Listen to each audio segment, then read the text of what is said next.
When we talk about left versus right in politics, there are a lot of assumptions made about what each one means. There are many facets of politics that we assign to the spectrum between the right and the left: economics, authority, freedom, power, labor, wealth, regulations, legislation, the list goes on. These various issues change depending on geography and time, and it's often inappropriate to say that any one of them defines the real difference between the left and the right. The foundational divide between the right and the left is the concern of where power should belong, that is, both how power should be afforded and how it should be used. The right, often referred to as conservatives or reactionaries, believe that positive changes that shape society will come from above. Powerful individuals, such as kings, lords, presidents, or representatives, are tasked with both the power and the responsibility to shape society. The left, often referred to as progressives or radicals, believe that positive changes that shape society will not come from above, but instead will only come from below.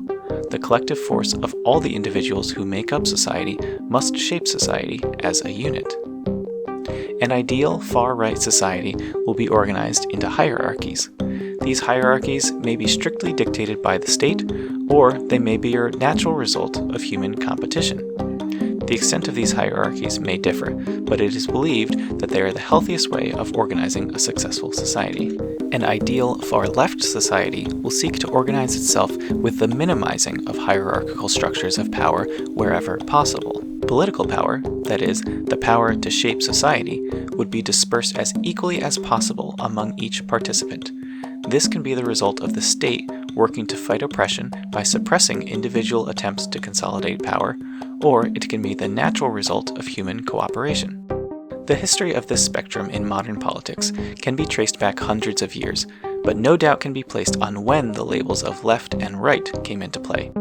When much of Western society was organized into nations which were managed by a monarch, the French meeting of the Estates General quickly divided over the issue of proportional representation for the Third Estate, the lowest class of citizens in the monarchical hierarchy. When the Third Estate representatives split off and formed the National Assembly, a precedent was set that it was not only the king who held the power of shaping society, but the representatives underneath him as well. The National Assembly members tended to arrange themselves together by like-mindedness. Those who wanted to conserve the absolute rule of the monarchy gathered on the right side of the chamber. Those who wanted to reshape France into a constitutional monarchy, or even more radically, into a republic, gathered on the left.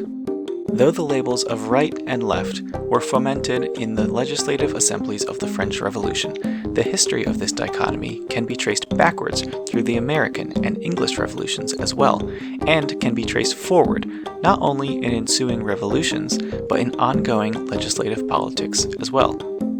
In our modern era, the driving face of politics is liberalism, which serves as a middle ground between the autocratic rulership of monarchies and the ideal egalitarianism of direct democracy. Liberalism favors representational democracy. That is, power and responsibility are given to a select few people in society, but the power to select who these rulers are is given to the citizens of the nation in varying degrees. These representative rulers are presidents, senators, ministers, governors, council members, etc. The divide between the right and the left is one of two questions. Will lasting, positive change come from above or from below? Is real power in the hands of the people or the rulers? Should society be ordered and maintained in structured hierarchies, or should hierarchies be minimized and power dispersed equitably? There are a lot of specific questions to explore in the divide between the right and the left. How do they view power? How do they view freedom? Why have the economic positions changed throughout history?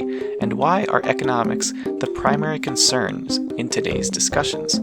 We will explore these topics in future videos.